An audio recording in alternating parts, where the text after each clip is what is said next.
एक दिन ना मैं ऐसा घर बनाऊंगी जहाँ दिखाने की चीजें भले कम हो मगर कोनों में पौधों की जगह जरूर होगी।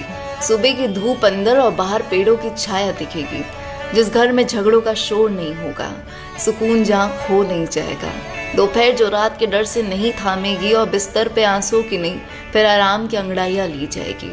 उस घर में भले अयाशी की चिड़िया ना पले मगर सुकून ना बेशक हाजिर होगा। भले महंगे फल ना मिले मगर रोटी मुस्कुरा कर निगली जाएगी।